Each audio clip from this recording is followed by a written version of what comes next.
différence. Les problèmes et les opportunités viennent sans prévenir. Les problèmes et les opportunités viennent sans qu'on ait fait forcément quelque chose pour que ce soit déclenché. Pourtant, à la différence des problèmes qui, tant qu'ils ne sont pas encore réglés, ils ne quittent pas devant toi, les opportunités, si tu ne les saisis pas, elles bougent. Ok? Donc, elle va arriver et c'est la vie qui nous envoie ça, de façon imprévue. Next. Et de l'autre côté, nous avons les circonstances qui sont provoquées. Ok? Ce sont les circonstances qui sont provoquées. Par exemple, lorsque vous avez un diplôme, vous avez provoqué le fait d'avoir un diplôme. Si vous avez un travail, je ne vais pas rentrer dans ce domaine sinon.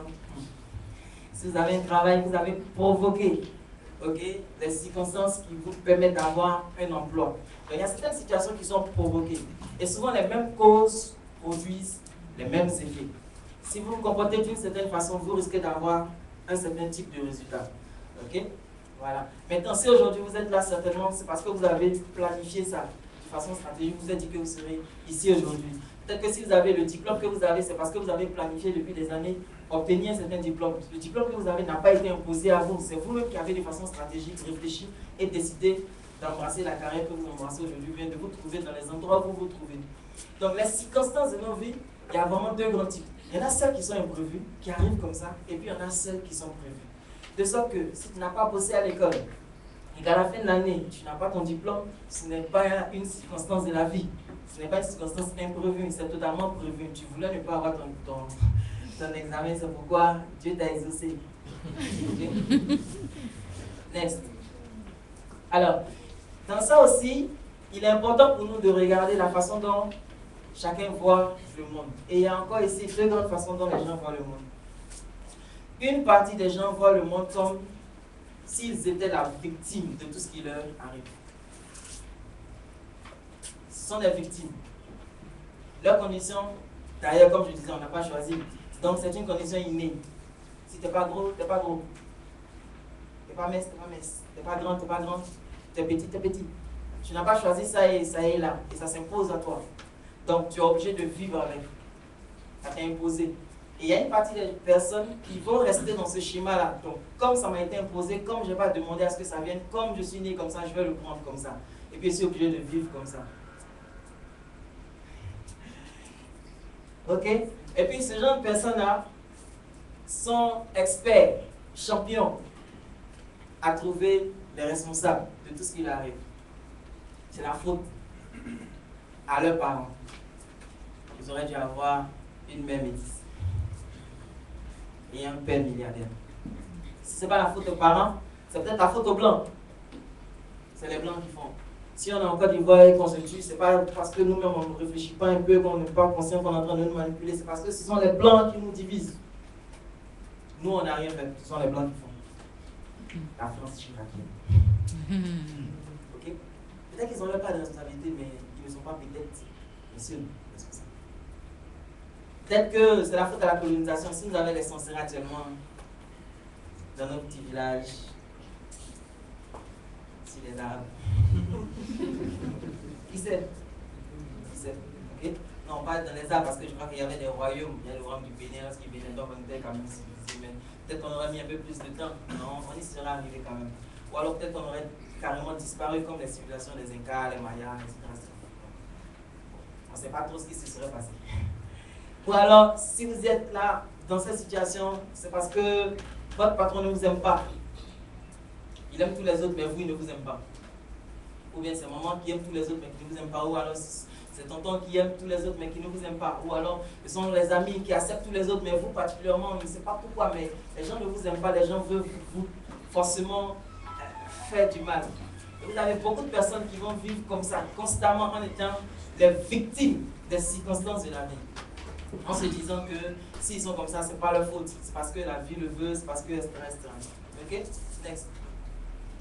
Et puis il y a d'autres types de personnes qui se disent que ils sont responsables de ce qui leur arrive. Ce qu'ils vivent, c'est une condition acquise. Là où ils sont aujourd'hui, c'est le résultat des actions qu'ils ont menées hier.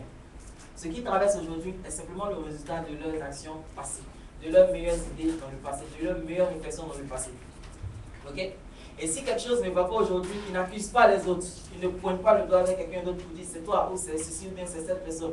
Mais ils disent toujours c'est mort. Si je suis dans telle situation aujourd'hui, c'est ma faute. Si ceci m'arrive, c'est ma faute. Si j'ai une belle voiture, c'est ma faute. Si je dors dans un psychobois, c'est ma faute. Okay? Si je dors aujourd'hui dans un château, c'est ma faute. Ceux qui réussissent leur vie, généralement, prennent l'entière responsabilité de ce qui leur arrive. Ceux qui, en guillemets, échouent leur vie, sont toujours les victimes de ce qui leur arrive. Ils ne sont jamais les responsables. Ce qui se passe, c'est qu'on peut comparer ces deux types de personnes, ceux qui sont victimes de la vie et ceux qui sont responsables de la vie. Et quand on regarde ce à quoi on a envie d'aspirer demain, on se rend compte que ceux à qui on a envie de ressembler sont ceux qui, entre guillemets, aujourd'hui sont responsables de ce qui leur arrive. Next. Donc, votre façon de voir le monde va aussi déterminer votre façon de voir les ressources qui sont disponibles. Okay? Donc, il y a deux types de mentalités. Le premier type de mentalité, c'est la mentalité de rareté. Et ça, il y en a beaucoup dans la salle qui sont attribués des Yapa. C'est une ethnie qui est répandue en Côte d'Ivoire. Ils sont beaucoup et ils sont partout. Ils sont nombreux comme les Djoula et les Baoulés. Okay? C'est la tribu des Yapa. Peut-être qu'il y en a même qui sont des Yapa, mais ils ne savaient pas. C'est quoi un Yapa? C'est qui un Yapa? Quand vous croisez un Yapa, quand vous commencez à discuter avec lui, toutes ces phrases vont commencer par Yapa. Il n'y a pas de travail. Il n'y a pas l'argent. Il n'y a pas concorde. Il n'y a pas bon mari. Il n'y a pas bonne femme. Il n'y a rien au pays. Il n'y a pas l'argent. Il n'y a pas de relation. Il n'y a plus de personnes gentilles. Il n'y a pas de confiance. Ces genre de personnes qui sont attribuées des Yapas sont toxiques. Okay? Quand vous vous promenez avec un Yapa, votre avenir devient toujours sombre et difficile. Parce que devant chaque situation, un gars de l'ethnie Yapa va toujours trouver le moyen de sortir quelque chose qu'il n'y a pas. Leur façon de voir le monde, c'est de regarder ce qu'il n'y a pas. Ils ne regardent jamais ce qu'il y a déjà. Donc si aujourd'hui vous causez avec des Yapas, arrêtez de causer avec eux jusqu'à ce que vous réussissiez. Et le jour où vous aurez réussi, vous allez recommencer à marcher avec les Yapas. Et là, vous aurez autre chose à dire. Si vous marchez avec quelqu'un qui a... désolé, je vais dire un peu. Si vous marchez avec quelqu'un qui a pour habitude de dire qu'il n'y a pas de travail, ce que vous devez faire, arrêtez de marcher avec lui, trouvez un travail, et puis venez maintenant marcher avec lui. Quand il va dire qu'il n'y a pas de travail, tu vas dire qu'est-ce que tu racontes? On était ensemble ici, moi j'ai trouvé. Donc, il y en a, bouge-toi. Ok? Les gens attribués des Yapas vont tout faire pour ne pas vous aider à atteindre vos objectifs. Parce que si vous atteignez votre objectif, vous serez une antithèse de ce qu'ils sont en train de proclamer. Et ils n'ont pas envie de rester seuls. C'est tellement plus simple de rester à la maison, d'être couché à la maison, d'avoir 5 grands frères, chacun donne 20 000, 20 000, 20 000, 20 000. Ça fait 100 000. Alors que si tu travailles, on va te donner prime de stage, fais 5 000. Et tu ne pourras pas venir t'arrêter devant quelqu'un pour dire, je n'ai pas l'argent, on va te dire, mais tu travailles. Mathématiquement, c'est plus intéressant de dire, il n'y a pas de travail, et puis d'avoir de l'argent, de jamais payer une facture, de jamais faire tout, et puis d'être tranquille dans son coin. Donc, parce que toi, tu veux trouver un travail, il va te dire, arrête mon ami, tu sais qu'il n'y en a pas. Reviens ici. Rejoins-moi dans le plan. Les Yapas. Ok? Ça, c'est la première catégorie d'individus qui sont dans cette mentalité de rareté. Les Yapas. Et puis, il y a la deuxième catégorie, mais qui sont aussi dangereux. Parce que pour eux, on ne peut pas acquérir quelque chose sans qu'on ne le prête à quelqu'un. Eux, ils sont dans la logique du transfert de propriété. C'est-à-dire que si j'ai de l'argent aujourd'hui, si toi tu veux en avoir, il faut qu'on prenne de l'argent chez moi pour te donner. Donc il faut que certains s'appauvrissent pour que d'autres s'enrichissent. Il faut qu'on prenne quelque part pour ramener quelque part d'autre. Donc pour eux, dans leur logique, c'est un transfert. Si aujourd'hui tu as quelque chose, c'est que certainement quelqu'un n'a plus quelque chose. Donc quelque part, tu es un peu coupable. Pourquoi est-ce que tu roules dans cette grosse voiture? Certainement, si tu roules dans cette grosse voiture, tu as dû voler de l'argent quelque part. Et si tu as volé cet argent, c'est qu'il y a des gens qui sont maintenant au chômage et qui n'ont rien à manger. Et donc, c'est mauvais d'avoir cette grosse voiture.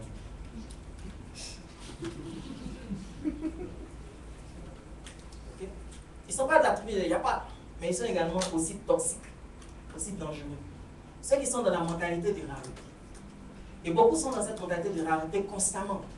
Il n'y a pas ceci, il n'y a pas cela, je fais ceci, mais il n'est pas ça, je fais ça, mais je n'ai pas ça. Mais constamment, ils sont dans cette mentalité de rareté.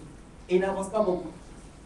Et puis, il y a la deuxième catégorie des gens, nous autres, qui sommes dans la mentalité de quoi? D'abondance. Depuis, on respire l'air, mais ça ne finit jamais. Pourquoi? Parce que ça ne manque pas. Tout ce que Dieu a créé, tout est en abondance. Et même l'argent, il y en a en abondance.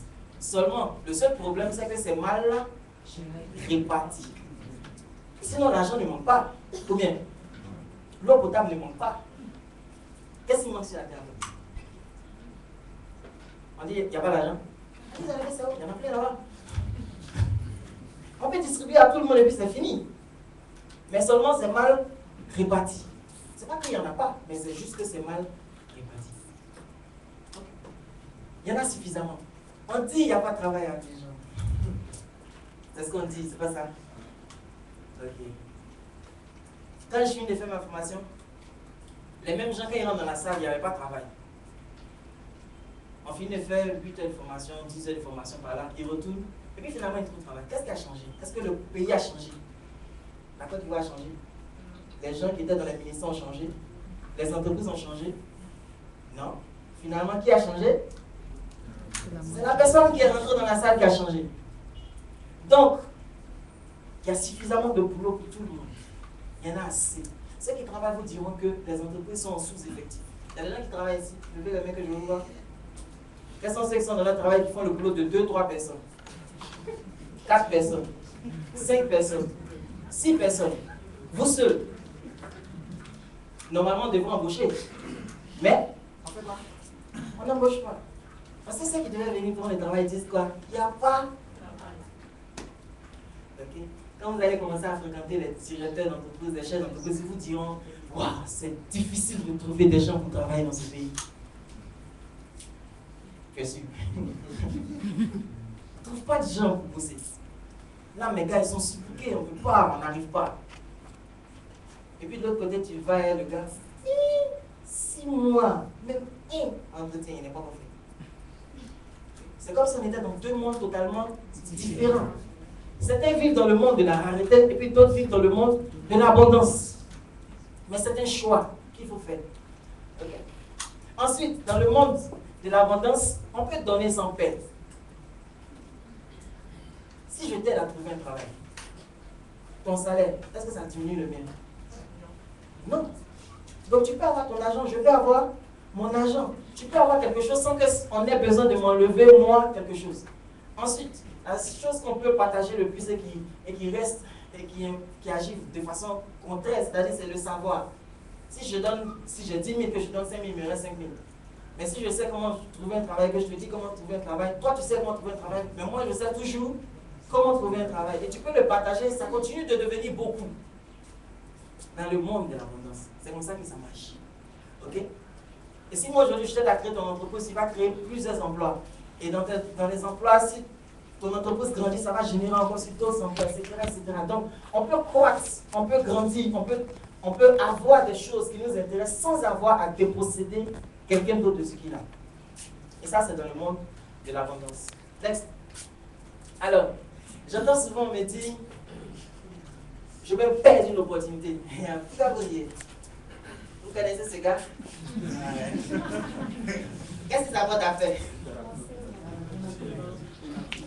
Il s'apprête à faire quoi? Le jour où on a pris comme ça, il s'apprête à faire quoi? Arrêtez le pénal. Mais ça c'est vite, non?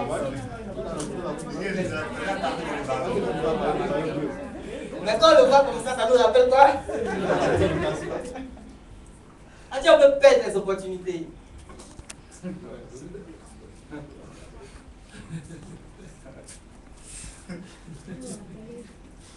Ok? On dit on peut perdre les opportunités. Moi je ne parle pas qu'on peut perdre les opportunités. On peut ne pas saisir une opportunité, mais on ne peut pas perdre une opportunité. Comment tu fais pour perdre une opportunité? Alors, tout le monde lève la main. Une main. Ceux qui ont déjà perdu 1 milliard, gardez la main en l'air.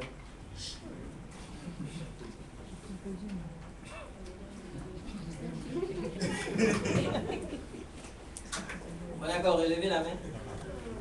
Ceux qui ont déjà perdu 500 millions, gardez la main en l'air.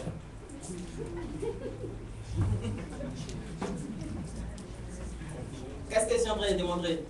Pourquoi vous n'avez jamais perdu 1 milliard? Vous n'avez jamais eu 1 milliard. Pourquoi vous n'avez jamais perdu 500 millions? Vous n'avez jamais eu 500 millions.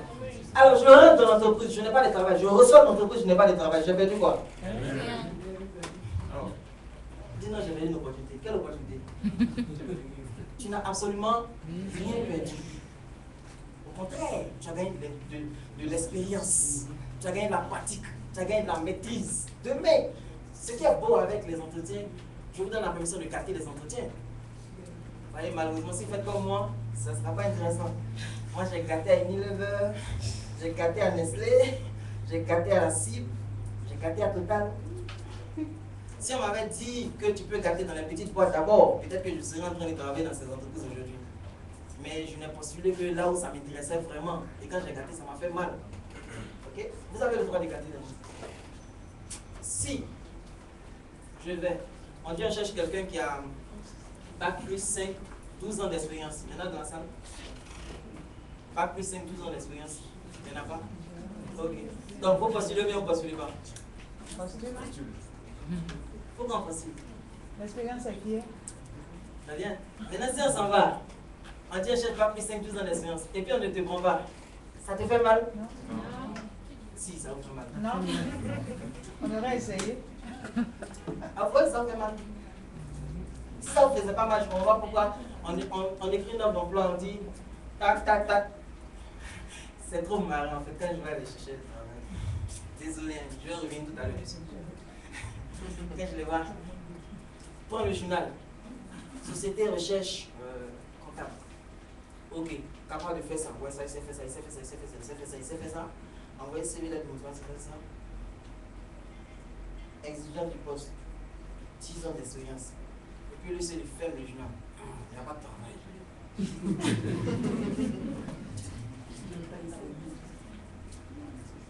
Tu dis quoi, il n'y a pas de travail. Mais ça, c'est quoi? Non. Il n'y a pas de travail dans le pays. C'est ce qu'il y en a. Okay. Le jour où vous allez voir une offre d'emploi avec votre nom écrit dessus, version 4 NB, ne postule pas. C'est ce jour-là seulement que je pourrais ne pas postuler à une offre d'emploi. Sinon, j'ai le droit de postuler. Saisir ou perdre des opportunités. On dit que Drogba n'a pas encore gagné la quoi? La CAN. Ça dépend d'une seule personne de définir cette issue. Si Drogba arrête sa carrière internationale, alors lui, il n'aura jamais gagné la CAN. Mais sinon, il peut faire quoi? Continuer à jouer. Roger Mila, quel âge? 45 ans.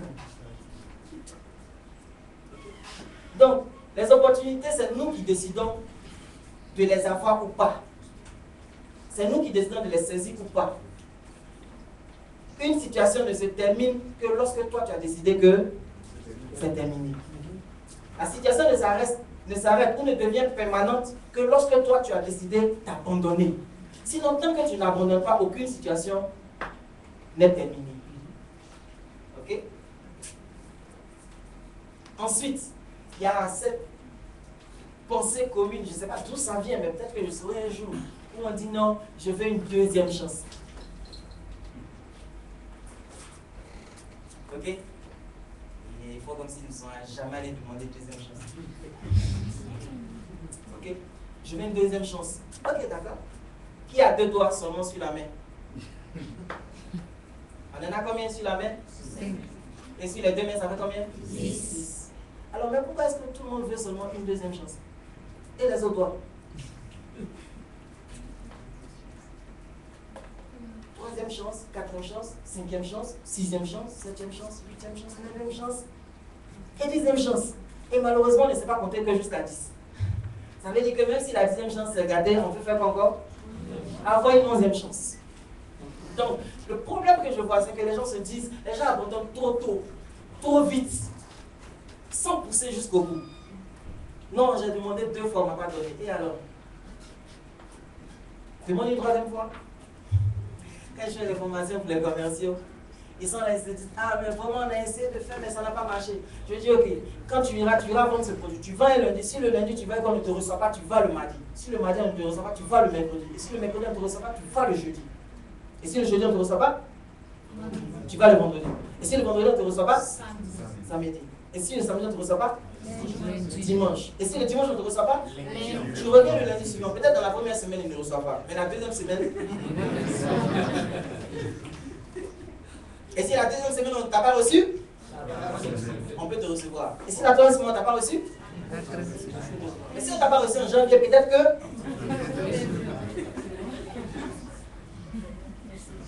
tu ne peux pas venir t'arrêter de moment pour dire ça ne marche pas. Tu as t'arrêter pour me dire. Tu as me dit quoi? Tu as essayé combien de fois? C'est pour ça que malheureusement, quand vous êtes état d'esprit, vous commencez à avoir tout ce que vous voulez dans la vie. Presque tout. Presque tout ce que j'ai vraiment voulu, je l'ai eu. Si on t'a dit, on t'a viré le lundi, tu viens quoi? Le mardi. Un jour, ça va marcher. Ok? On n'a pas que 2 doigts, on n'a pas que 2 chances. On a autant de chances qu'on veut. Tant que la vie se prolonge, on peut toujours réussir. On peut toujours atteindre notre objectif. Next. Maintenant, il y a certaines conditions qui permettent de saisir les opportunités ou pas. Il y a 3 conditions pour saisir les opportunités. La première condition pour saisir l'opportunité, c'est quoi? Il faut être prêt. Il faut être prêt. Il faut être prêt. On dit, on cherche quelqu'un qui a son diplôme d'ingénieur. Tu as ton BTS. C'est une opportunité, mais ce n'est pas une opportunité pour toi. Donc, il n'y a pas dit, il n'y a pas d'opportunité. Il y a bien une opportunité qui est là, mais seulement c'est toi qui n'es pas prêt. Ouais, donc, si tu veux, quand il y a des dames dans la salle, c'est toi qui n'étais pas prête. Sinon, il y a des opportunités. Et chaque jour, il y a des opportunités partout. On peut dire, on recrute 50 comptables. Quand tu as fait marketing, tu as dit quoi? Il n'y a pas d'opportunité. Si, il y a des opportunités. On est en train de rechercher 50 comptables. Qu'est-ce que tu fais? Reste marketing, pas de comptabilité.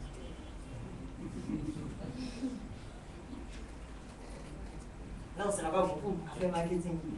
Et ils vont nous payer plus cher. Okay. Donc, il faut être prêt. Maintenant, tu ne peux pas attendre d'avoir la situation pour essayer ou pour commencer à vouloir être prêt.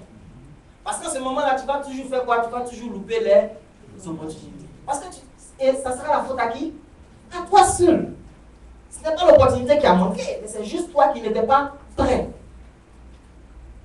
Tu dis, ah ouais, mais je ne peux pas travailler. Ok, va bosser en anglais. Deviens bilingue. Mais il a fait quoi être bilingue? Deviens bilingue. Après, on dit, non, on cherche traducteur, bilingue. Et puis tu es là maintenant. Il n'y a pas de travail.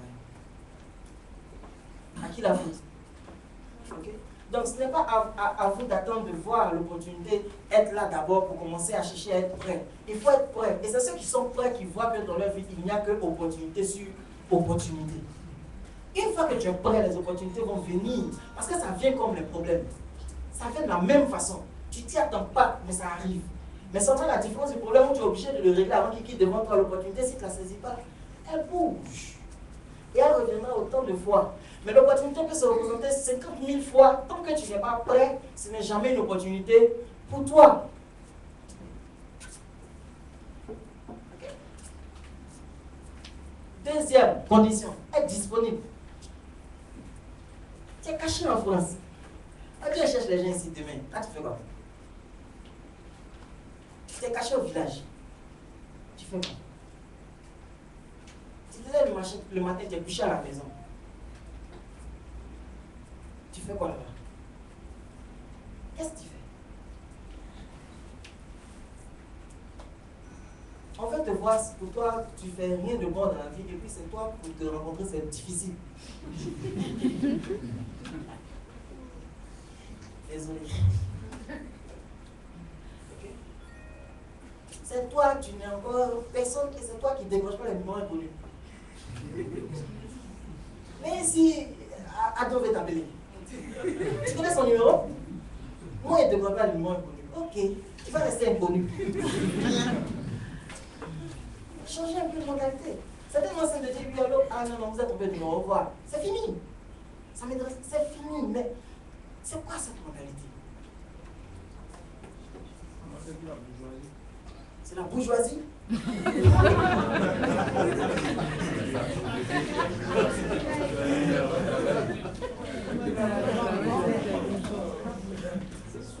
Vive la bourgeoisie. Ensuite, être patient. Ne jamais se décourager. On dit quoi? Le découragement n'est pas. Ah, c'était vrai. C'était vrai. Les Ivoiriens sont les gens qui se découragent le plus vite. J'ai jamais vu des gens devenir si pleurichards.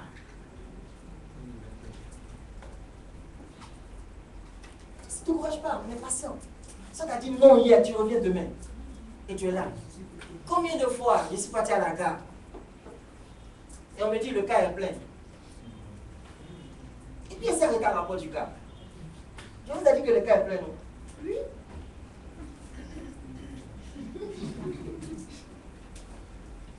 Et tout, les gars. Il y a besoin de son bagage. Yes. Montez mon verre.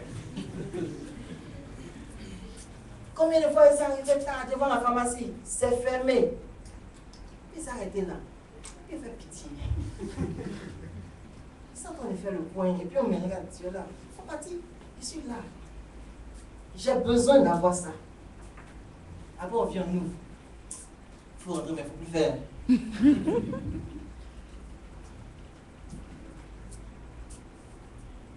Combien de fois on m'a dit tu n'es pas assez qualifié pour le faire?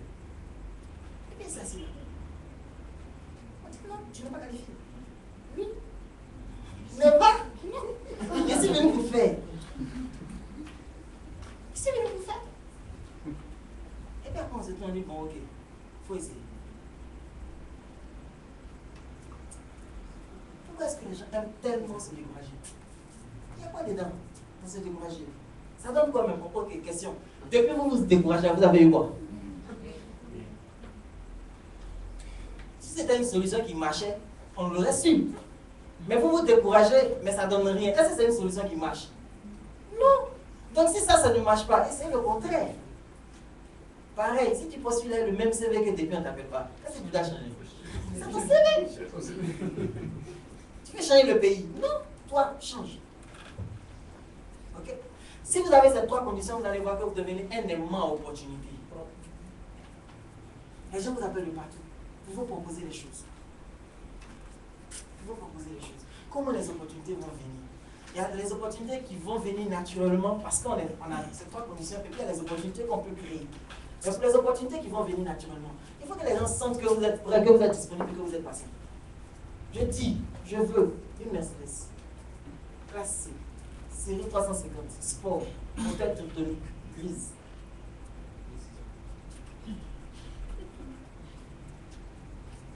Je ne suis pas prêt à mettre 5 millions dedans. Bon, je sais que ça vaut 9 millions, mais je dis, je ne veux pas mettre 5 millions dedans. Et puis celui-là. Maintenant, il y a les gens qui vendent voiture. Et puis je vais leur dire, je veux ça, mais j'ai 5 millions. Il me reste quoi? Être patient. On monte, on descend. Un cadavre va mourir. Je l'aurai. Allez, ici prêt. Quand le jour il va m'appeler pour me demander, tu as les 5 millions, tu fais quoi? Aïe, donc ça arrivait déjà. Aussi bizarre que ça peut être. J'ai dit aux gens, quand ils viennent faire la formation, je dis le pays ne va pas changer, mais ça dépend de comment vous vous présentez. Dès que vous allez sortir, postuler au moins 4 fois par jour. J'ai dit quoi? 4 fois par jour. Est-ce que j'ai dit 4 fois par an? J'ai dit 4 fois par jour. Si vous commencez à postuler 4 fois par jour, tous les jours, en moins d'une semaine ou de 2 semaines, vous allez commencer à faire votre premier entretien. Et allez vous préparer votre présentation parce qu'ils vont vous inviter à un entretien.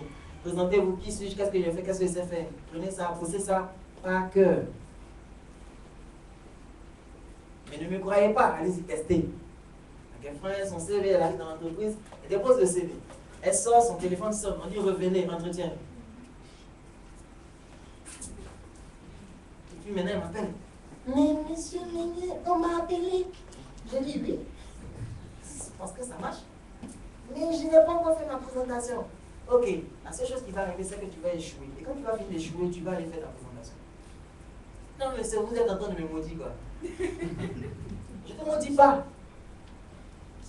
Mais les mêmes causes produisent le même effet. Quelqu'un qui est mal préparé va produire un mauvais résultat. C'est quoi la différence entre un petit policier et puis un commando? La formation.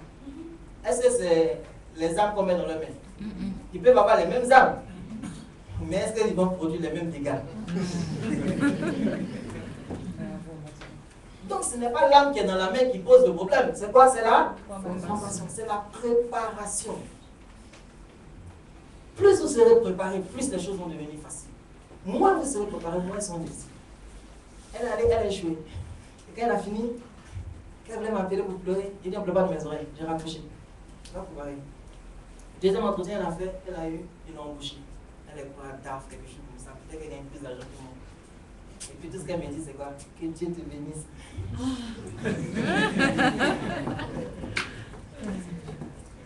Okay, je vais arrêter de faire cette formation. Ok. Donc, ces opportunités-là vont venir. Mais que ces opportunités-là viennent, il faut que vous soyez prêts. Il faut que vous soyez disponibles et que vous soyez patient, sans jamais vous décourager. Si vous voulez quelque chose, vous l'aurez. Parce que ça ne manque pas sur la terre et on n'a pas besoin de l'arracher à quelqu'un d'autre pour le donner. Next. Produit ou producteur des circonstances de votre vie. C'est ça notre thème. Et on s'en va vers la conclusion. La sagesse d'Henry Ford. Henry Ford dit quoi? Que vous pensez que vous allez y arriver, ou que vous pensez que vous n'allez pas y arriver, dans les deux cas, vous avez raison. Vous connaissez Henry Ford, non? Il est mort depuis, mais vous promenez à Abidjan, vous allez voir encore des quoi? Des Ford. Son corps est mort. Mais son esprit et son œuvre continuent d'enrichir ses descendants. Et ça risque de continuer comme ça pendant des années et des années. Parce qu'il dit quoi? Quand tu penses que tu vas y arriver, ou que tu penses que tu ne vas pas y arriver, dans les deux cas, tu as raison. Mais ce que tu penses qui va t'arriver. Ok? Non, je ne peux pas comprendre comment tu peux te lever pour partir devant une situation et dire non, et ça marche. Tu as déjà ta réponse. Ok? Tout le monde ça marche. Quand on va en entretien, la seule personne qu'on doit prendre, c'est qui? Maman. Ok. Et si on ne me prend pas, ils sont pas assez bien pour moi.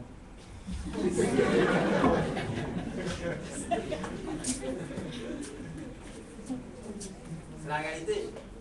Dans la, tu demandes un gros salaire, 1,5 million. Tiens, on a promis 600 000. Oh, ça ne pourra pas passer. Tu prends ta route, tu vas à la maison. Ils m'ont pas donné. Non, même pas l'argent, il fatigue. Mais tu as mis 100 000 et puis on te dit, tu ne prends pas quand même. Quelle honte. Ok? Ce qu'un homme peut imaginer, il peut le réaliser. Ça existait il y a 5 ans? Ça n'existait pas. Mais c'était dans la tête de qui? Ça, c'était dans la tête de quelqu'un. Ça?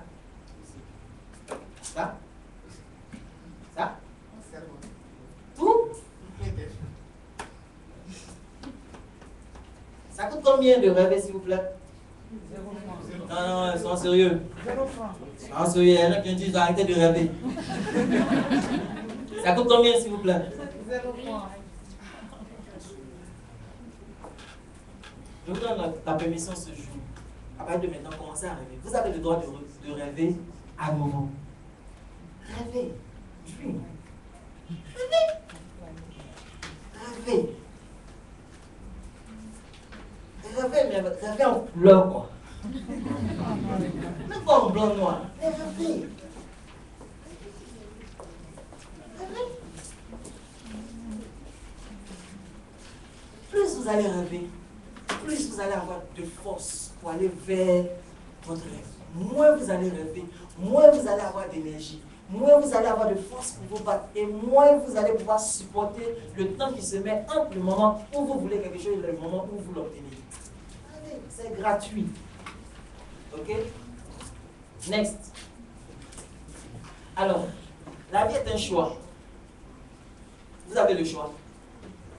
de vivre soit comme une victime, ou bien comme quelqu'un qui est responsable. Vous avez le choix de vivre soit dans le monde de pauvreté, ou alors soit dans le monde d'abondance. Vous avez le choix de vivre comme si vous avez le droit d'obtenir ce que vous voulez, ou alors de vivre comme si vous ne pourrez jamais obtenir ce que vous voulez. Okay. Maintenant, parenthèse, pour ceux qui pensent que Dieu leur en veut, il a beaucoup d'autres choses à faire que de vous en vouloir vous personnellement. Ensuite, si des choses n'arrivent pas, c'est pas parce que Dieu ne veut pas que ça arrive. Quel intérêt il aura à ce que tu n'aies pas un travail? Il est content là. Oh, je l'empêche de travailler.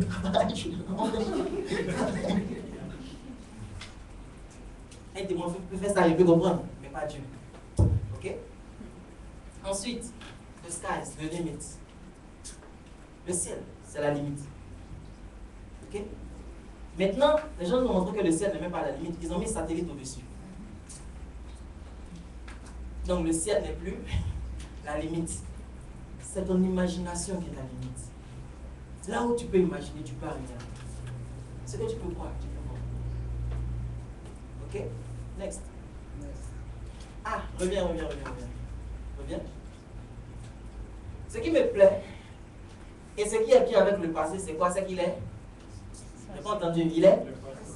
Pourquoi? On l'appelle comment d'ailleurs? Passé. Il est définitivement et éternellement passé. On l'appelle d'ailleurs passé. Mais pourquoi tu vis là-bas? Mais pourquoi tu t'accroches à ça? On dit bien que c'est passé. Et tu t'accroches à ça. Qu'est-ce que tu cherches là-bas? Laissez le passé au passé. Parce qu'il est passé. Et on ne peut rien faire pour le faire revenir. Maintenant, chaque minute qui est passée, on ne peut pas la rattraper. Aujourd'hui, on est le combien? Le 6 juillet à 15h30, là, vous allez avoir ça où encore? 6 juillet 2013 à 15h30, vous allez avoir ça où? C'est fini. On est assis quelque part en train de boire une numéro avec une petite fraîche. Vous êtes assis ici. Mais c'est passé. Et ça ne peut plus jamais revenir. Et on ne peut pas regagner son passé. C'est fini. Tu as l'avenir qui est devant toi. Commence à le construire. Laisse le passé au passé. Et puis toi, construis ton avenir. Maintenant, ce que tu es aujourd'hui, c'est le résultat de tes meilleures idées du passé. C'est le résultat de tes meilleurs choix. C'est le résultat de tes meilleures analyses qui ont produit ce que tu es aujourd'hui. Et si ce que tu es aujourd'hui ne te plaît pas, qu'est-ce que tu cherches là-bas?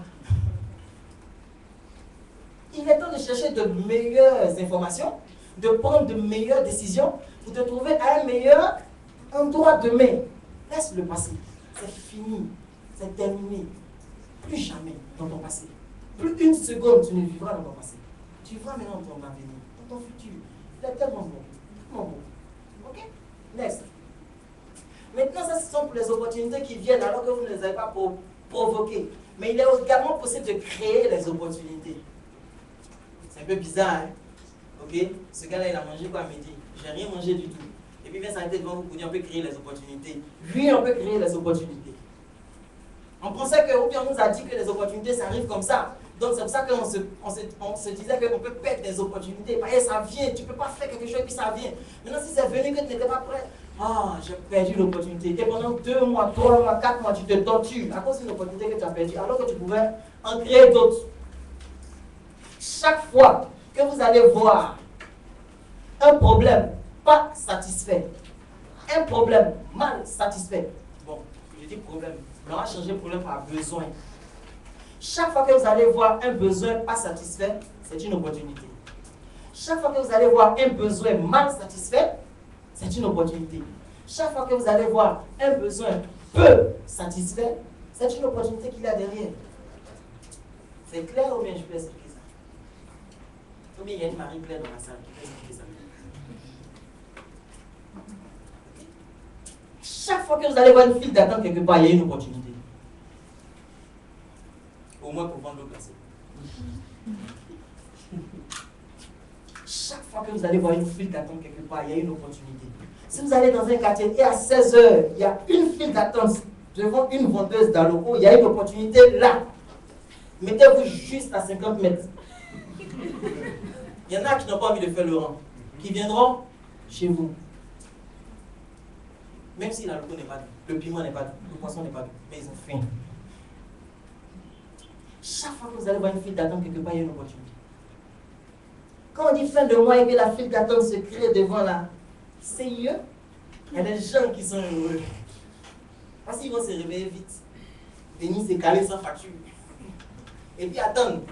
Quelqu'un au fond là-bas vient nous dire, tiens ma facture, tiens l'argent. Chaque fois qu'il y a une file d'attente, il y a une opportunité. Chaque fois qu'il y a un besoin pas satisfait, il y a une opportunité. Chaque fois qu'il y a un besoin mal satisfait, il y a une opportunité. Chaque fois qu'il y a un besoin peu satisfait, il y a une opportunité. Derrière chaque problème se cache généralement une opportunité. Avant-hier, qu'est-ce qui s'est passé? Avant-hier, à partir de 20 h. Coupure générale d'électricité. Et pendant ce temps, qu'est-ce que nous on a fait? On a maudit la CIE. On a attaché le président. On a fait quoi encore? On a fait des restaurants.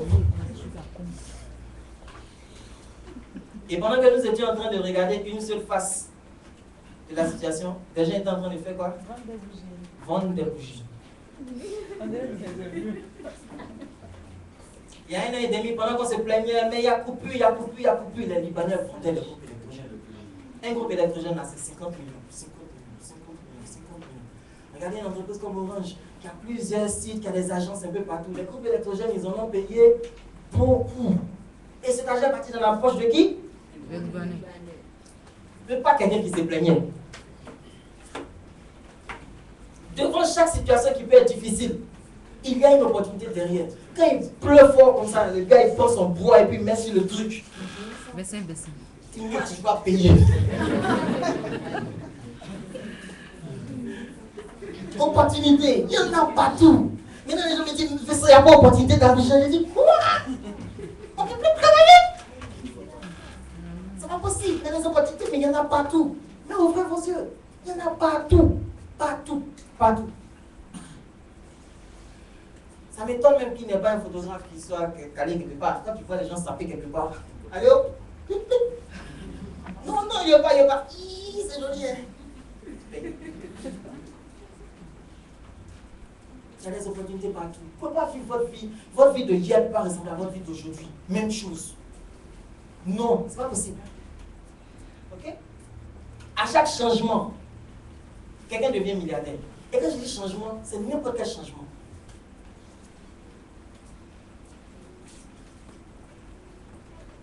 Avant, on se promenait avec beaucoup d'argent. Aujourd'hui, tu payes ta facture, tu fais quoi? Orange Money. Quelqu'un est en train de devenir milliardaire. Chaque fois qu'il y a un changement, quelqu'un devient milliardaire. Chaque fois qu'il y a un changement. Chaque situation qui change va dans le sens de quelqu'un qui sait se placer dans le bon sens.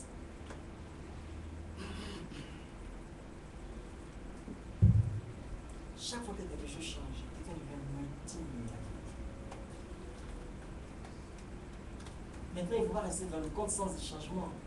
Espérer que le passé revienne. Il ne reviendra plus. C'est fini. On l'appelle comment? Anticiper les traînes. Comment faire pour créer des opportunités? Regardez ce qui s'est passé.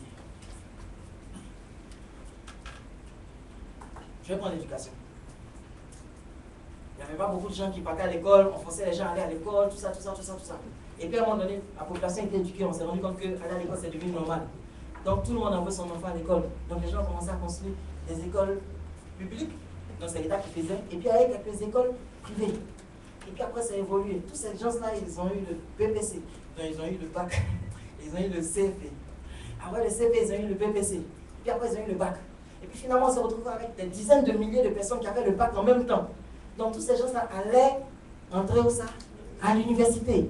Or l'université n'était pas dimensionnée pour ça. Parce que si ce n'est quelques mois, ce que vous faites construire, c'était la même chose qui était là. C'est pas ça? Allez-y au plateau, les tout qu'il faut à construire, ce sont les mêmes qui sont là. On n'a pas ajouté une seule pierre en 60 ans. Ah! Il y a un problème. Et on dit c'est le blanc.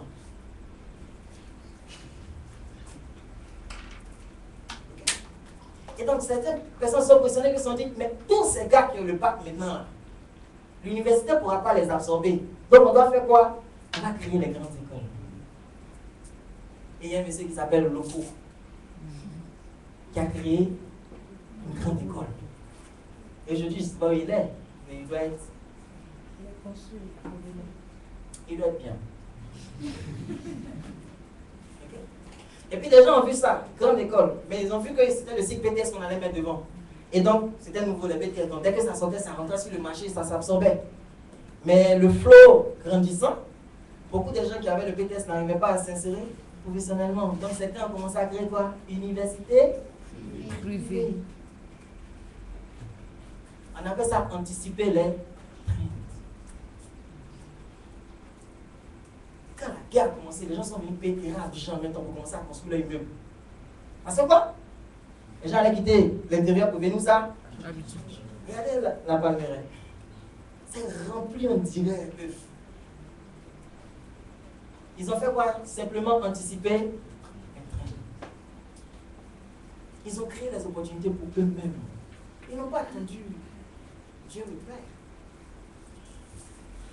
Ils ont anticipé les temps. Vous pouvez prendre n'importe quel temps.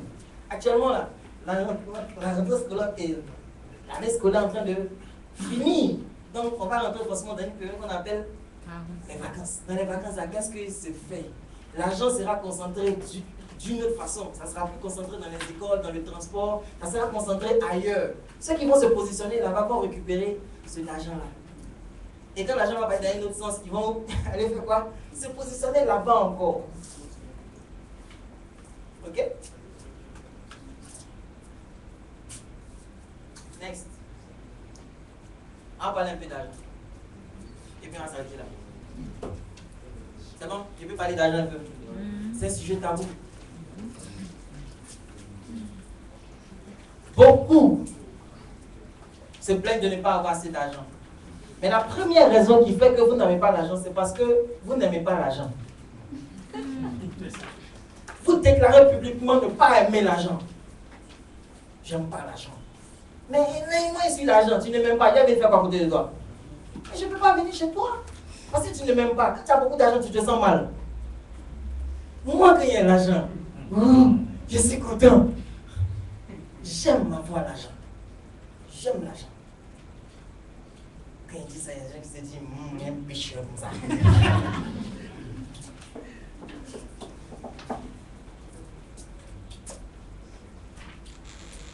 L'argent vient chez ceux qui aiment l'argent. Je sais qui l'aiment. Je sais qu'ils comprennent ce que c'est et à quoi ça sert. Si tu n'aimes pas avoir de l'argent, pourquoi est-ce que l'argent viendra chez toi? Moi, j'ai envie d'avoir 3 millions comme salaire par mois. Et même ça, ça ne me suffirait pas encore. Est-ce que j'ai envie de faire 3 millions, ça ne suffit pas? J'ai entendu là-bas. L'orgueil. C'est pas orgueilleux. 3 millions, c'est quoi?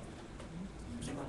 J'ai été délivré de 3 millions lorsque mon patron m'a dit qu'il gagnait 2,5 millions. Et puis ça lui disait rien. Il trouvait que c'était petit. Et moi, j'avais combien? Or, mon patron, il rentre dans le bureau et puis il sort. Il dit, bon, ok, on fait ça, ça, ça, ça. À 18h, il veut que ce soit fait. Et puis il s'en va. À 18h02, il m'appelle. Dis-moi ce que j'ai envie d'entendre. Et puis qu'est-ce que moi je dois répondre? C'est fait. C'est fini. Et puis il me dit, ouais, c'est bien mon gars. Et ça va. C'est fini. Et moi, il gagnait combien? Et puis lui, il gagnait combien? Ah! J'étais un peu révolté. J'ai dit que je voulais plus. Mais j'ai eu plus. Ah, il voulait avoir plus. Ça fait du bien d'avoir un bon salaire. Je vous promets. Essayez, vous allez voir. Un bon salaire. Ça fait du bien. Quand vous passez comme ça, c'est comment? Il pleut, ouais, il peut pleuvoir toute la journée. Paf! pleuve toute la journée. Et mais s'il ne pleut pas tout le mois, il n'y a quel problème? Il n'y a pas de problème. Tu descends, tu montes dans ta voiture privatisée. Tu vas à la maison. Ok? Ensuite, l'argent attire l'argent. Et là, je vais m'adresser à tous les eaters. Les gens qui mangent l'argent. Dès que ça tombe de votre main, vous mangez.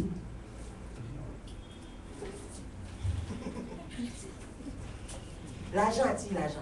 L'argent peut permettre d'attirer encore de l'argent. L'argent peut permettre d'avoir encore de l'argent. Il y a une loi qu'on appelle la loi d'accumulation. Vous n'allez pas commencer à devenir vraiment riche tant que vous ne savez pas accumuler l'argent. Ok? Garder de l'argent, ça fait que l'argent continue de venir. Je ne peux pas expliquer mathématiquement comment ça marche. Mais quand j'ai compris ça, j'ai pris un billet de 5 000 et que j'ai mis dans ma maison. Je dis à cause de toi seul, l'argent ne manquera pas dans ma maison.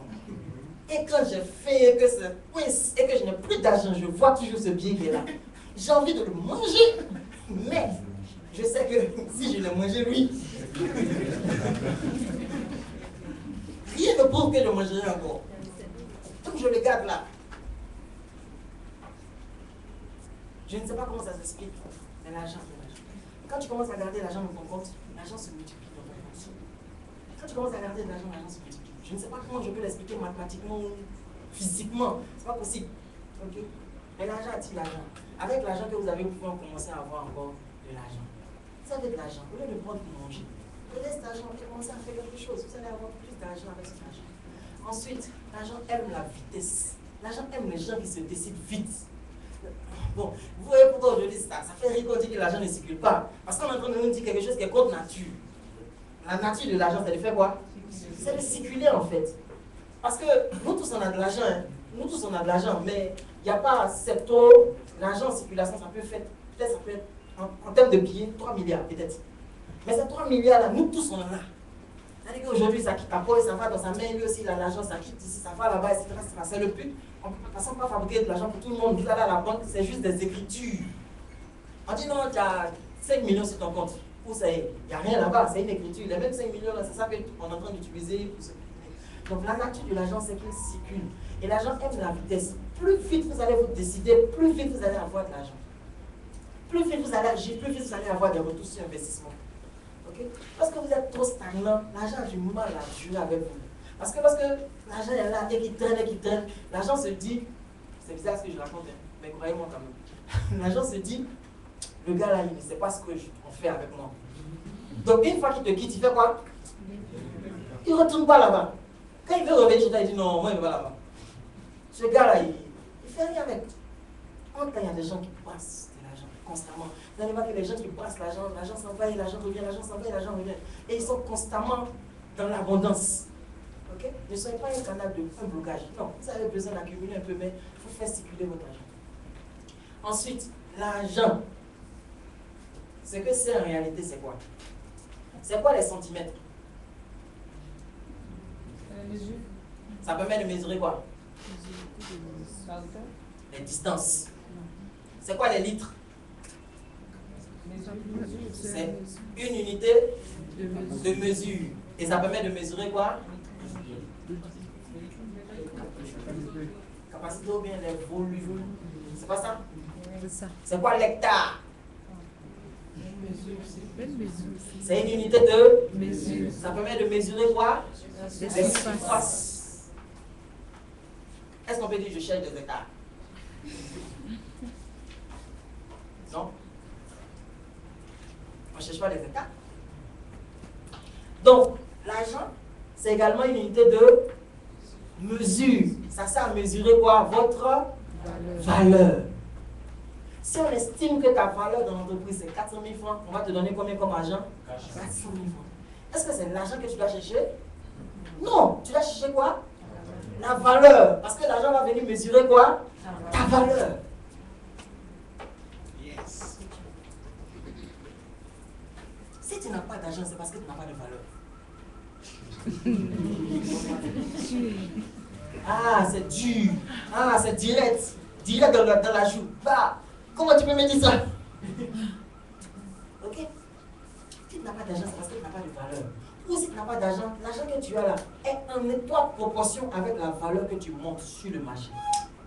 plus tu auras de valeur, plus tu auras d'argent. C'est pourquoi il y a des gens qui avaient beaucoup d'argent, qui ont fait faillite, et puis un après vous les voyez, ils sont tous dans la faillite, mais ils ont tout repris. Ils ont tout repris. Il y a des gens qui ont tout perdu pendant la guerre, qui sont venus à Abidjan et qui ont quoi? Qui ont tout recommencé. Et qui ont même souvent un peu plus qu'ils avaient avant. Pourquoi? Parce que qu'est-ce qu'ils n'ont pas perdu? Ils n'ont pas perdu le temps. Tant que vous avez de la valeur, tant que vous aurez de l'âge. Donc, ça ne sert à rien de chercher quoi? L'argent. Il faut rechercher quoi? La valeur. Donc, le schéma qu'il faut chercher, ce n'est pas have to be, mais plutôt be to have.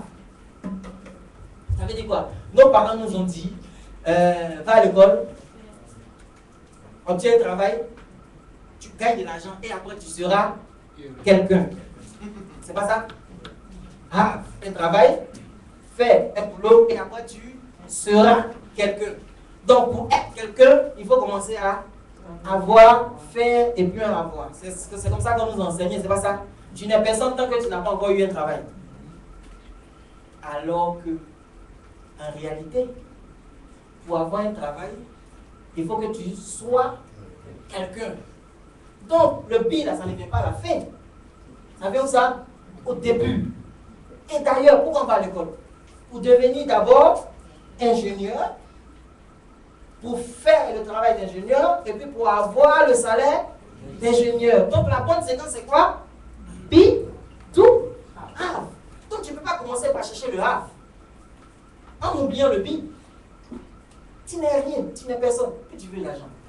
On va te donner ça sur la base de quoi? Donc, c'est sur le be que vous devez travailler. Quand moi je fais quelque chose, je regarde qui je dois être pour obtenir ce genre de choses. Imaginons que je veux que, avant que je passe, 20 minutes avant, qu'il y ait 200 BAE dans la rue, que toutes les voies soient bloquées de gauche à droite, qu'il y ait 3 motards devant moi, 18 4x4 devant, 18 4x4 derrière, un char, un véhicule de l'ONUCI et puis 2 ambulances. Si je veux ça, qu'est-ce que je dois faire?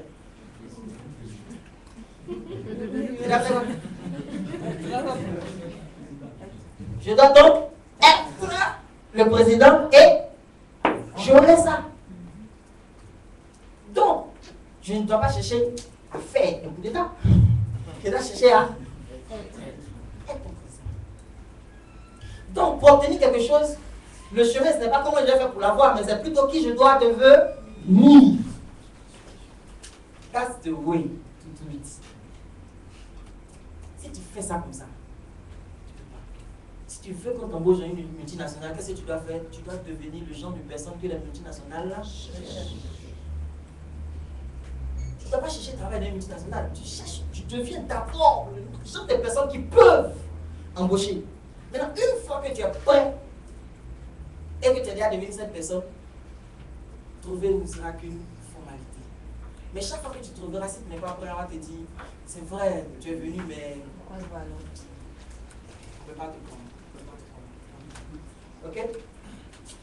Voilà, je crois que sur ce mois, j'en ai fini. Next. Ah. Merci beaucoup. Je m'en vais écouter raconter ma vie pendant quelques temps. Attends d'abord. Mes parents m'appelaient Vincent Radio. Je n'ai pas choisi mon nom. Qui a choisi son nom? Personne? Ok. On nous a imposé, nous tous, nos noms. Ils auraient pu m'appeler Singila. Ou bien Thierryka. Ok, mais ils m'appelaient Vincent Radio. Et je n'ai pas choisi ce nom, mais je vais en faire quelque chose de grand. Okay. Voilà mon numéro, ma ligne directe. On ne me dit pas. Okay. Vous pouvez me croiser sur Facebook. Vous pouvez m'envoyer un email si vous voulez. Pour finir, j'aimerais vous dire une seule chose. Ford avait raison. Ford avait raison. Que vous croyez que vous allez y arriver, ou que vous croyez que vous n'allez pas y arriver. Dans les deux cas, vous avez raison. Et puis la deuxième chose, et c'est par là que je vais finir. La première fois qu'on m'a dit ça, j'ai discuté pendant 3 jours. J'ai insulté la personne dans mon cœur pendant 1 semaine. Parce que la personne m'a dit, là où tu es, c'est parce que ça te plaît que tu es là. Là où vous êtes aujourd'hui, c'est parce que ça vous plaît que vous êtes là-bas. Là où vous habitez là, c'est parce que ça vous plaît que vous habitez là-bas. L'entreprise dans laquelle vous êtes, au poste où vous êtes là, c'est parce que ça vous plaît que vous êtes toujours là. Si vous êtes à la maison et que vous n'avez pas encore travaillé, c'est parce que ça vous plaît que vous êtes encore là. Si tu avais quelqu'un qui te maltraite, c'est parce que ça te plaît.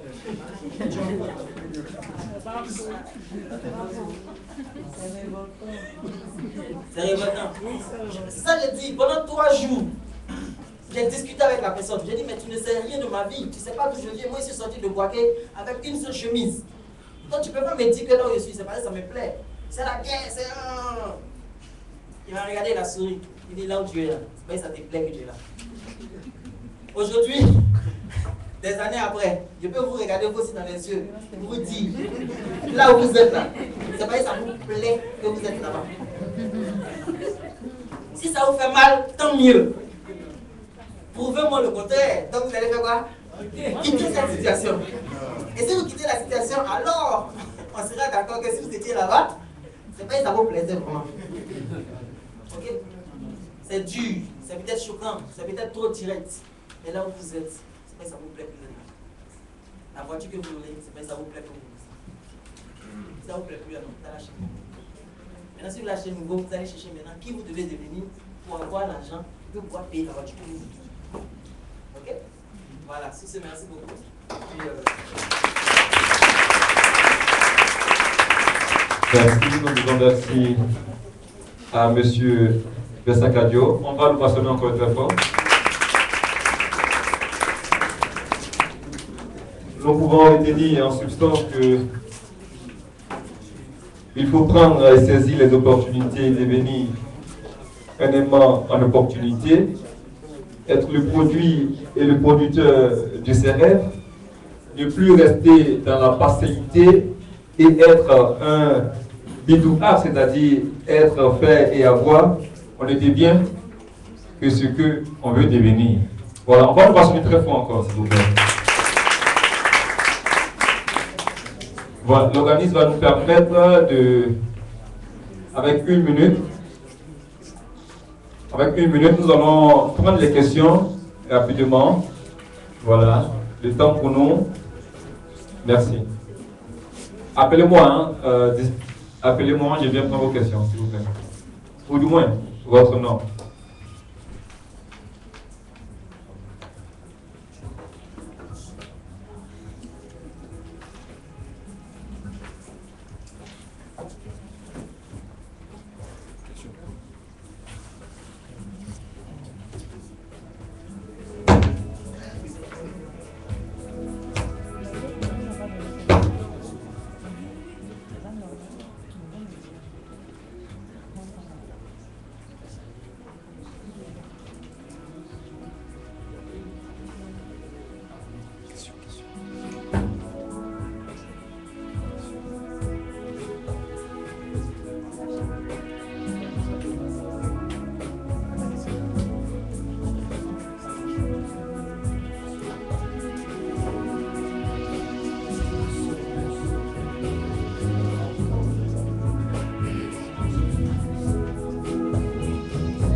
Voilà, si il y a des points d'ombre ou bien si vous avez été suffisamment éclairé, même quand éclairé, ça devient flou par la suite.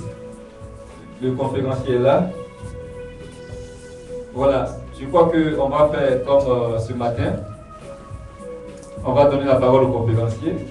Peut-être il a des questions à nous poser. Si nous avons bien compris tout ce qu'il a dit.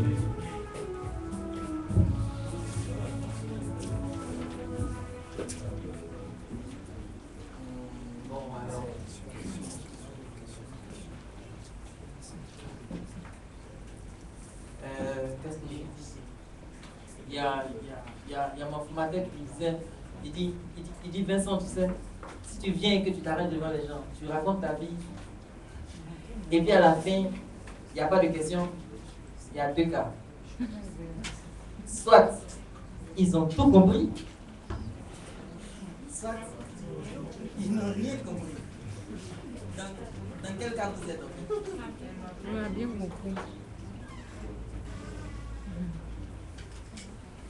Dans quel cas vous êtes? Vous avez tout compris, vous n'avez rien compris. Vous avez tout compris.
Allô, voilà. Voilà, on va demander, est-ce qu'il y a des questions? Une question, on va prendre une question. Voilà. C'est pas que j'insiste, mais... Merci. Je voudrais dire merci à M. Vincent Cadio pour cette brillante formation qu'il nous a donnée cet après-midi. Je peux dire juste un éclaircissement que je voudrais.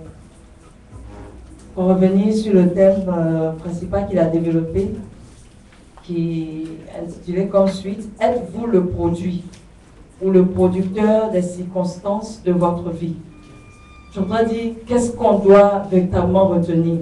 Produit ou producteur des circonstances? Est-ce l'un qu'on doit prendre et laisser l'autre? Est-ce que c'est soit le produit, soit le producteur des circonstances? Est-ce que c'est des avantages? Il y a des avantages à être producteur des circonstances ou des avantages à être le produit des circonstances. Je voudrais vraiment qu'on puisse éclaircir ces points pour qu'au sortir d'ici, on puisse retenir véritablement quelque chose. Merci. D'accord, merci beaucoup pour la question. La réponse est simple. Tout dépend de la façon dont vous voyez le monde. Si vous êtes dans le monde de la rareté, vous êtes le produit de cette rareté et vous êtes le producteur de cette rareté ambiante. Parce que c'est vos croyances qui vous font obtenir ce que vous obtenez. Si vous regardez le monde et vous dites, bon, j'ai testé le monde de la rareté là et ça ne m'a pas apporté beaucoup de choses. Donc je vais tester le monde de l'abondance pour voir. Donc vous allez être le producteur de nouvelles actions. Donc les nouvelles actions, c'est votre nouvelle façon de voir le monde, c'est votre be to have, okay? C'est votre façon de créer les opportunités, de voir les opportunités là où il y en a, et même là où il n'y en a pas, et qui va déterminer que demain vous serez le produit en fait de cette façon de voir le monde. Tout est, je crois que pour moi, peut se résumer simplement dans la phrase comment vous voyez le monde.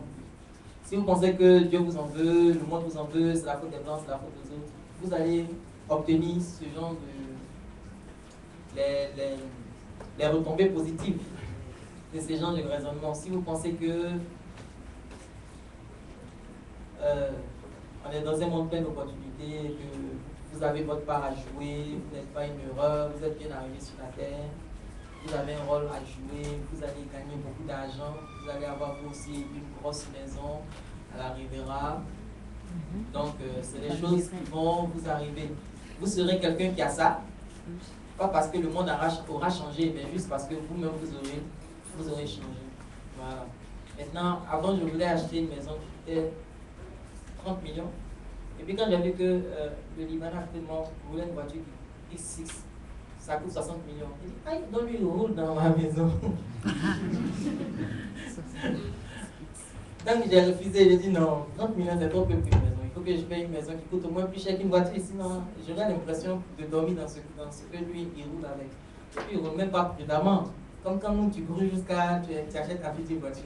Il roule vite. C'est-à-dire que ça peut se gâter, ça ne fait rien. Ok? Donc, c'est juste ça. C'est juste de se dire que c'est un monde de possibilités. Il n'y a pas de raison pour laquelle on ne réussisse pas. Maintenant, pour que nous on réussisse ça, les Français, c'est dur comme on dit. Pour que nous on réussisse, on n'a pas besoin d'appauvrir quelqu'un d'autre. On n'a pas besoin d'arracher un poste de la main de quelqu'un d'autre.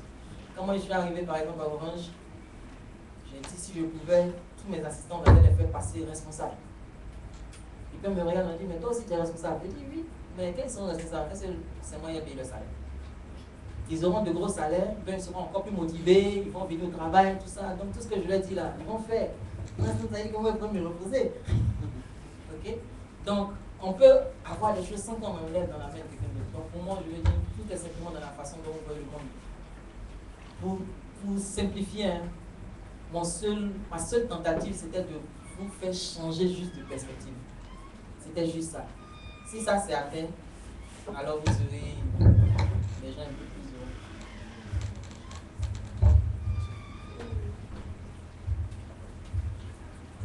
C'est bon?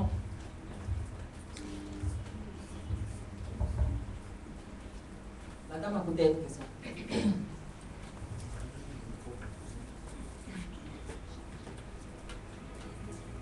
Quelque part, d'abord, je voudrais vous dire merci pour votre intervention. Et puis, vers la fin, je ne sais pas, il est fermé sur le faux. Allô? Vers la fin, vous avez dit comme ça qu'on devait être le genre de personne, quand par exemple on postulait, on devait être le genre de personne que l'entreprise veut. Mais le genre de personne, j'ai une préoccupation. C'est quoi? C'est dans le fond, c'est dans la forme. Parce que généralement, les entreprises joignent l'image à vraiment ce que vous allez apporter, c'est-à-dire ce que vous allez apporter dans le fond. Donc, essayez de nous... C'est vrai qu'à l'exposé, c'est un peu académique. Essayez de ramener les choses dans la pratique. Qu'est-ce que vous nous demandez de faire là, à cet instant? Bien.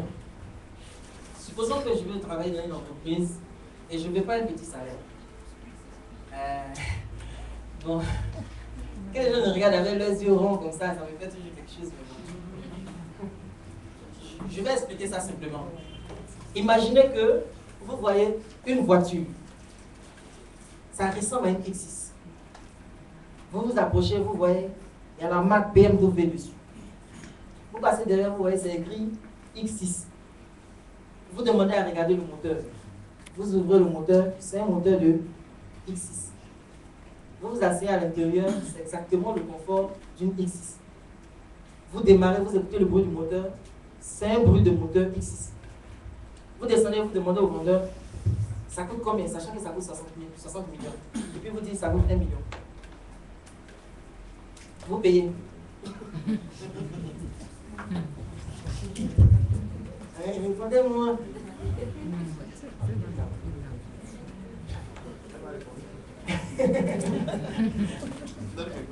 Est-ce que vous payez? Répondez-moi, est-ce que vous payez cette voiture? Non. Pourquoi vous ne payez pas? Ouais, Elle a fait ticket. Elle fait ticket, mais qu'est-ce qu'il fait ticket? C'est la valeur. C'est la valeur. C'est que ça ressemble à ça. Mais On dirait que c'est ça. Mais le prix qu'on dit là, c'est pas ça. ça ne ressemble pas à ça. Ça veut dire que. Et puis vous dites non. Tu dis quoi? 1 million de prendre.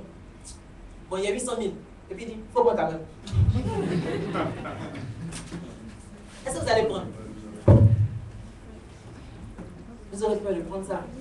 C'est la même chose. Les entreprises cherchent des gens qui sont forts, qui sont dangereux, qui sont responsables, qui connaissent leur métier et qui vont venir les aider à gagner beaucoup plus d'argent. Donc, quand vous venez, vous ne devez pas vous présenter comme la personne, ça fait 6 mois que vous cherchez un travail, vous ne trouvez pas. Non. Vous étiez occupé à des projets personnels. Maintenant, vous venez pour offrir vos compétences. Ok? Donc, ensuite, quand on va vous demander, vous n'allez pas vous présenter comme quelqu'un qui ne sait pas. Ce que j'ai dit, on ne va pas à l'entretien pour dire non. Tu arrives là-bas, tu peux faire ça? Absolument. Non, attendez, il y a deux choses. Il y a deux choses. Je peux vous aider à trouver le travail et puis je peux vous aider à gagner le travail. Mais on ne peut pas faire les deux en même temps. Je peux vous aider à trouver et puis après, je vais vous montrer comment on fait pour garder.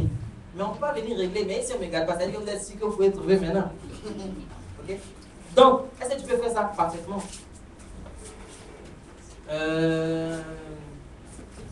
On cherche quelqu'un qui peut nous faire 100 millions de chiffres d'affaires. Tu peux faire ça sans problème. Tu as déjà fait ça? Ouais. Mais il y a la pression, il y a le challenge. Tu pourras gérer parfaitement. J'aime travailler même sous pression. Mais tu auras besoin de travailler les samedis, les dimanches, tout ça. Comment ça fait? Même les jours fériés. Je ne vais pas vous dire non, je vais vous dire quoi? Vous dire oui. Donc je me présente comme quoi? La BMW X6. Mais non, au moment où on va te demander, tu veux combien? Non, dites ce que vous avez. Donc, tu es en train de faire quoi? Tu as cassé tout ce que tu as fait. Parce que si tu étais aussi fort, tu n'allais jamais demander 200 000, 300 000, 400 000. Quand tu finis ça, ils te demandent, ok, d'accord, ça lève, tu veux combien? Okay, j'imagine que pour le poste, vous avez déjà prévu quelque chose. Donc faites-moi votre proposition.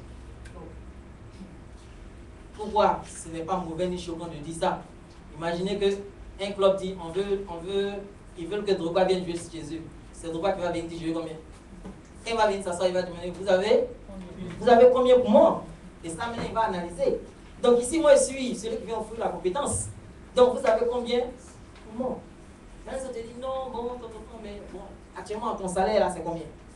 Est-ce que ça a un rapport? Ça n'a absolument rien à voir. Et donc là, tu dis gentiment, bon, le salaire que je gagne actuellement dépend du boulot que je fais. Donc, ça ne peut pas servir de base de négociation. Okay? Faites-moi une proposition et c'est sûr qu'on va s'entendre. Tu dis non. Non, mais il faut dire quelque chose. Il faut dire quelque chose. Ok? On va écouter l'histoire. Hein? Le petit, il avait, je sais pas, 300, 350 000. Je lui ai dit, va, ne donne pas la proposition le premier.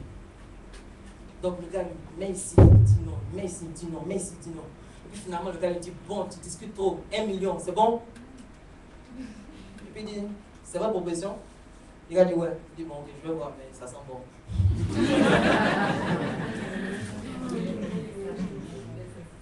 300 000, 1 million.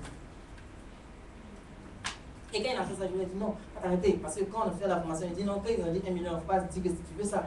Tu demandes, mais, et prime de transport, là, c'est combien? Vous avez prévu une voiture et le carburant, prime de téléphone, prime d'hébergement, prime d'assurance. Pour moi, ma femme et puis mes 4 enfants. Et l'assurance, ça couvre quoi? Les hospitalisations? 100%, ok. Et les médicaments? 90%. Ok, c'est bon. Je veux mon bureau à moi, s'il vous plaît. Allez, là, c'est bon. Ok? Malheureusement, je ne peux pas léguer des exemples que je connais très bien. Demander un petit salaire ne va pas vous donner plus de chances d'avoir l'emploi. J'ai gâté un MTN. C'est qu'est-ce que je finirai là-bas. Pour l'instant, j'ai déjà gâté beaucoup. J'arrive à l'entretien, en fin de parler, donc j'ai montré que je suis la BMW, que je suis dangereux. Il y a les candidats normaux et puis il y a moi. Ok? Eux, ils peuvent faire le boulot. Moi, je fais tout. Tout ce que tu veux, il peut tout faire.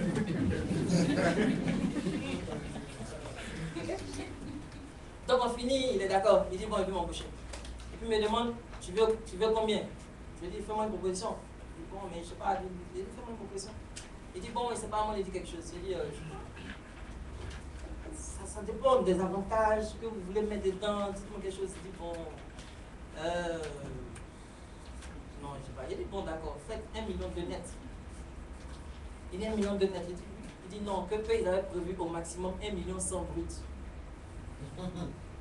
Donc son brut là, non, est plus petit que moi, ce que moi je veux en net. Je dis ça marche pas.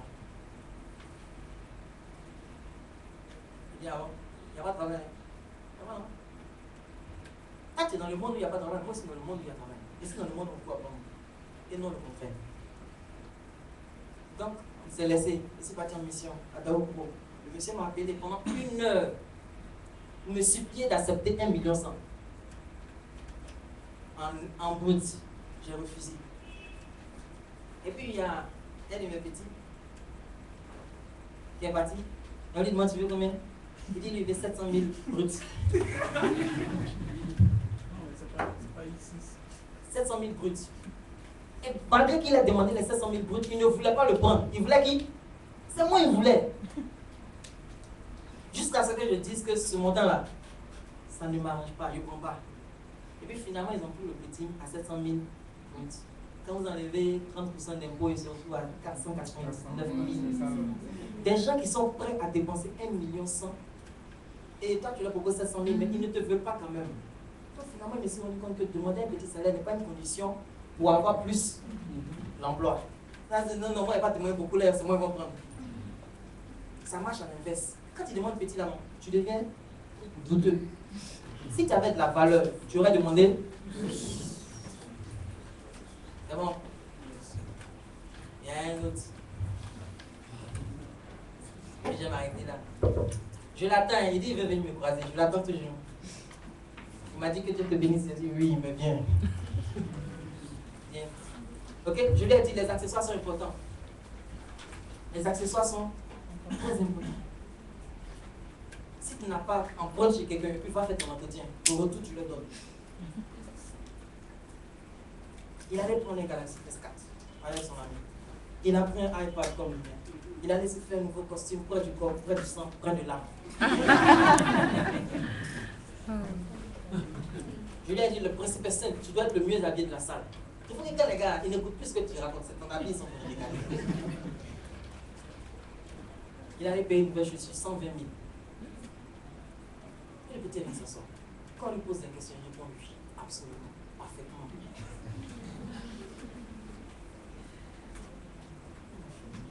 Il dit, salaire, faites-moi une proposition.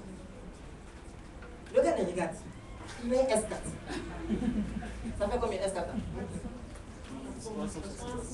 370 000, ça fait 400 000. Il a un iPad, ça fait combien?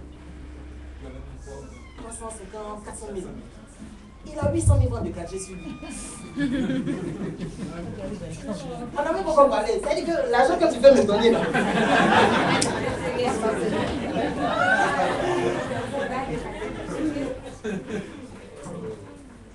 Le gars hésite. Lui-même, il est le directeur des ressources humaines, mais il a son S4, il n'a pas iPad aussi. Donc le petit a plus d'argent que lui. Donc il ne peut pas te proposer un petit salaire. Il ne peut même pas. Même quand lui m'avait dit, sa voix se bloque.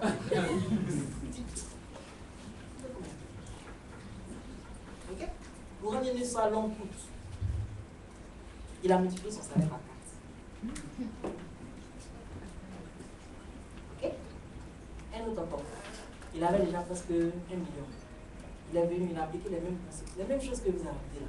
Il a mis là. On dit non, tu veux combien? Il voulait dire 1,5 million et puis c'est rappelé. Fait ça dit, on ne dit pas le montant. Et puis il dit non, proposez. Je dis bon, normalement, 2 millions c'est bon. Il dit c'est pas beaucoup, mais en c'est dans Abidjan ici. Je ne suis pas en train de vous parler des gens qui sont en France, qui sont en Europe, etc. C'est des gens à Abidjan ici. C'est vous qui croyez que les entreprises n'ont pas l'argent. Quand vous allez demander augmentation 50 000, on vous dit qu'il n'y a pas l'argent.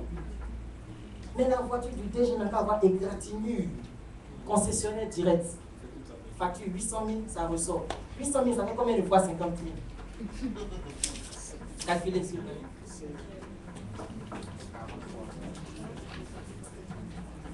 16 fois. 16 fois. Donc 16 mois de salaire. 16 mois. Ils ne peuvent pas vous donner ça. Ils ne veulent pas vous donner ça, mais ils peuvent donner ça à mettre à se faire. Faire mieux que l'homme en entreprise. Quand tu crois qu'ils n'ont pas l'argent, maintenant quand tu sais qu'ils ont l'argent, tu fais quoi? Tu démontres tout. Maintenant, dans toutes les entreprises, il y a toujours des gens qui sont en dehors de la grille salariale. C'est pas ça? On dit tout le monde touche 300 000, mais lui, il est là, il touche 500 000. C'est pas ça? C'est ça. Au lieu que ce soit les autres, ça doit être qui maintenant? Nous maintenant. Moi aussi, on doit m'indiquer. Tu vas lui faire. Il est hors de la ligne. C'est bon? Ça, c'est un autre sujet tout à fait passionnant. Mais bon. We don't have so much time for that. So. Merci. Aidez-moi à ovationner encore M. Benjamin. Merci. Nous avons égaré un calepin BHC, je crois, avec une carte bancaire à l'intérieur. Donc, si jamais quelqu'un a vu dans la salle quelque part, voilà. Merci.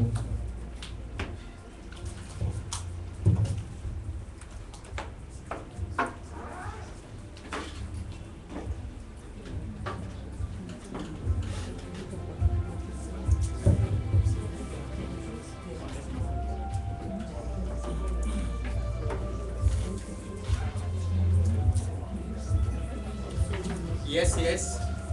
Vous êtes connectés?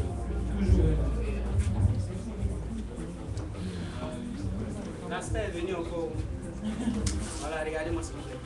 On va dire merci encore à M. Vincent Cadio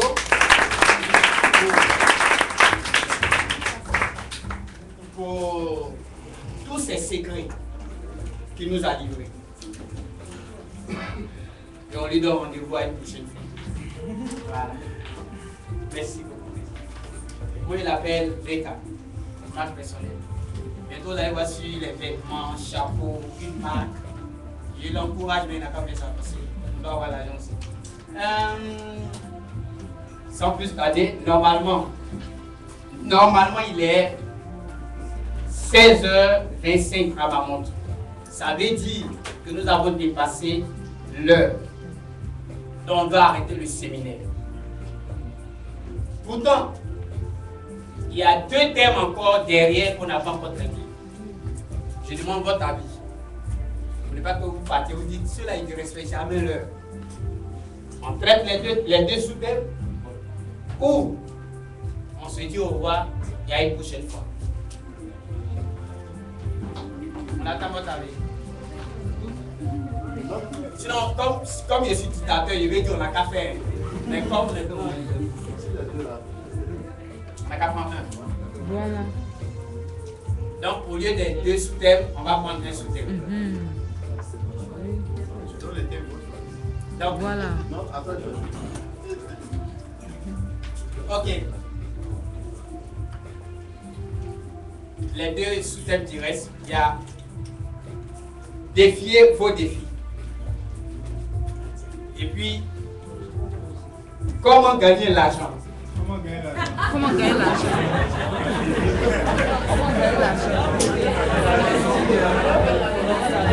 Comment gagner l'argent? Comment devenir Comment devenir riche? Donc nous allons accueillir ensemble le fondateur de l'école des chants consacrés ECC qui va nous traiter ce puissant thème, comment devenir riche. Les gens ont peur, les gens ne savent pas comment faire devenir riche. Il va nous ouvrir quelques secrets. On fait bien. On va m'acheter, s'il vous plaît, voilà.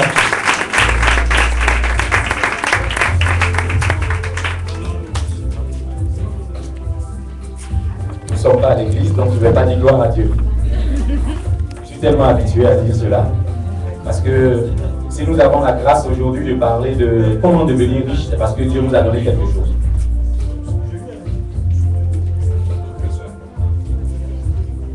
J'ai décidé de ne pas parler trop ce soir. Et donc je vais répondre à cette question en vous présentant 2 vidéos Et puis par la suite, je vais demander à ceux qui sont en quête d'un emploi et qui voudraient avoir un premier emploi de lever la main. Moi, je vais les recruter. La deuxième chose, ce sont ces personnes qui travaillent déjà, mais qui veulent augmenter leur revenu. À ceux-là, je dirais, venez, on va voir comment faire pour que vous puissiez optimiser ce que vous avez déjà. Comment devenir riche? Ça, c'est une question. Comment? C'est connaître tout simplement les méthodes, les procédés que des personnes utilisent pour avoir des biens. Riche veut dire posséder beaucoup de biens. J'ajoute l'expression beaucoup de biens. Comment devenir riche? Comment posséder beaucoup de biens? J'ai apprécié l'intervention du premier orateur ce matin qui a dit qu'il fallait faire très attention. Pourquoi est-ce qu'on veut devenir riche? Quand on pose cette question, il y a beaucoup de personnes qui s'arrêtent, ils ont l'impression qu'ils n'ont plus de réponse. Pourtant, c'est le désir de leur cœur. Je pose la question, je veux 3 volontaires rapidement. Pourquoi tu veux devenir riche? Pourquoi tu veux posséder beaucoup de biens? N'ayez pas peur, ne soyez pas influencés. Je vais vers toi.